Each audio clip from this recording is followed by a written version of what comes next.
नमस्कार दोस्तों, आज हम बात करेंगे कि पूजा पाठ में हम तिलक क्यों लगाते हैं और कौन सा तिलक किस देवता का कारक है और तिलक को कैसे और कब लगाना चाहिए और तिलक का क्या महत्व है। तो दोस्तों, तिलक हमारी पहचान होती है। मस्तक पे तिलक, अगर कोई स्त्री मस्तक पे बिंदी लगाती है या तिलक लगाती है तो वो अखंड सौभाग्यवती होने का प्रतीक है। ऐसी स्त्री अखंड सौभाग्यवती होती है। उसको मस्तक पे बिंदी या तिलक लगाने से उसके पति का स्वास्थ्य ठीक रहता है, उसके पति की सोच बढ़िया रहती है और उसके पति का जो नेचर है, स्वभाव है, वो भी ठीक रहता है। जब ये तीनों चीजें ठीक रहेंगी तो उस स्त्री का पति अच्छा कमाएगा, अच्छा घर में देगा, अच्छी घर में बरकत होगी। तो मेरी माताओं और बहनों से अपील है कि मस्तक पे बिंदी को या तिलक को सजा के जरूर रखें। जो लोग मस्तक पे बिंदी लगाते हैं, तिलक लगाते हैं बिंदी वाला, तो बिंदी का तिलक देवी का प्रतीक है। हम यदि माथे पे बिंदी लगाएं तो मां भगवती बड़ी प्रसन्न होती है। मां भगवती की अनुकंपा हम पे बनी रहती है। इसी तरीके से माथे पे यदि हम त्रिपुंड लगाएं, अब दोस्तों त्रिपुंड ऐसे लगता है। त्रिपुंड तो त्रिपुंड शिव जी का प्रतीक है। जिन लोगों का चंद्रमा कुंडली में अच्छा बैठा होता है वो शिव भक्त होते हैं और वो मस्तक पे त्रिपुंड लगाना पसंद करते हैं। इसी तरीके से जो लंबा तिलक लगाते हैं, जो भौं के दोनों बीच से ऊपर तक लंबा तिलक लगाते हैं, वो विष्णु भक्त होते हैं, सत्यनारायण स्वामी के भक्त होते हैं। तो इस तरीके से हमारे जीवन में उनका सूर बड़ा प्रबल होता है। जो लोग लंबा तिलक लगाते हैं उनका सूर बड़ा प्रबल होता है कुंडली के अंदर, तो वो ऐसा तिलक लगाना पसंद करते हैं। जो लोग सफेद चंदन का तिलक लगाते हैं वो कृष्ण भक्त होते हैं। उनपे कृष्ण की अनुकंपा रहती है।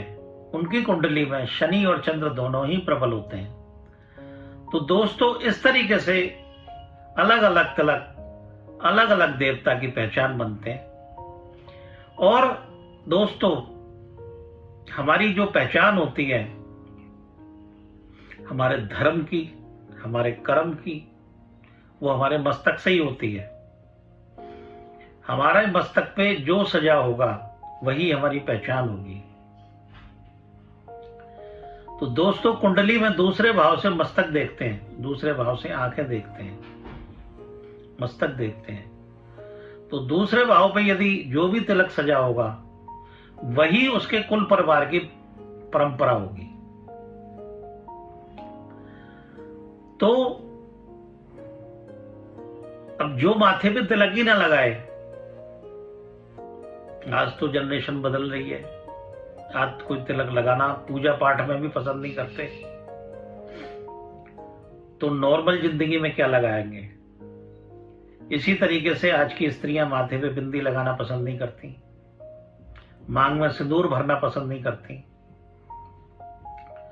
तो ऐसी स्त्रियों का मंगल खराब होता है। और जो पुरुष अपने मस्तक पे तिलक नहीं लगाता तो उसके धर्म का पता नहीं चलता कि ये कौन से धर्म को प्राप्त है। ये एक सनातन धर्म की अमूल्य बात है। लेकिन लोग कहते हैं कि इंसानियत का धर्म सबसे बड़ा होता है। तो दोस्तों, पूजा पाठ का मतलब क्या है? पूजा पाठ का मतलब है कि मान लो किसी व्यक्ति का सूर्य खराब है और वो भगवान सत्यनारायण की पूजा कर रहा है, लेकिन अपने पिता का अनादर कर रहा है, तो वो सूर्य भगवान की पूजा उसकी सफल नहीं होगी, चाहे वो मस्तक पे तिलक लगाए और चाहे वो सूर्य भगवान की पूजा करे। इसी तरीके से व्यक्ति यदि भोलेनाथ की पूजा कर रहा है, शिव शंकर की पूजा कर रहा है और अपनी माता का अपमान कर रहा है, तो वो भोलेनाथ की पूजा भी सफल नहीं होगी, चाहे वो पूजा सारा दिन करे, चाहे त्रिपुंड लगाए, चाहे तिलक धारण करे। तो दोस्तों, सबसे पहले भावना, तिलक लगाने का भी उसी को अधिकार होता है जो एक दूसरे इंसान की भावना को समझता है और उसको मूल्य देता है, उसी को पूजा करने का अधिकार होता है। अन्यथा जो व्यक्ति अपने पिता का अपमान करे, अपनी माता का अपमान करे, अपनी पत्नी का अपमान करे, कुछ व्यक्ति अपनी पत्नी का अपमान करते हैं तो उनके घर में लक्ष्मी नहीं ठहरती, चाहे वो बिंदी का तिलक कितना भी करें। अगर वो पत्नी को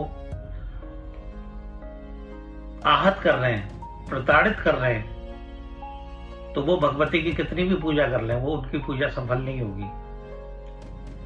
तो इस तरीके से जो व्यक्ति रिश्तों में सम्मान की भावना नहीं रखता, अपमान, बात बात पे अपमान करता है, तो उसको पूजा करने का कोई अधिकार नहीं है। तो दोस्तों, ये कुछ अनुभूत बात मैंने आपको बताई। जैसे कुंडली के अंदर शुक्र जो है वो लक्ष्मी का प्रतीक है, धन का प्रतीक है। तो जो व्यक्ति अपनी लक्ष्मी की इज्जत करता है, अपनी पत्नी की इज्जत करता है, अपनी पत्नी की सलाह लेके काम करता है, तो उसके घर में लक्ष्मी की बरकत होती है और शुक्र उस पर मेहरबान रहते हैं और जीवन में हर सुख और ऐश्वर्य की उसे प्राप्ति होती है। तो दोस्तों, इस तरीके से अपने जीवन में किसी भी चीज को अपनाना चाहिए तो समझ के अपनाना चाहिए, बगैर समझे किसी भी बात को या किसी भी चीज को नहीं समझना चाहिए, अपनाना चाहिए। तो ये थोड़ी सी जानकारी मैंने आपको ग्रहों के और तिलक के बारे में दी। मुझे उम्मीद है कि आपको पसंद आएगी और आप अपने जीवन में अमल में लाके फायदा उठाएंगे। धन्यवाद।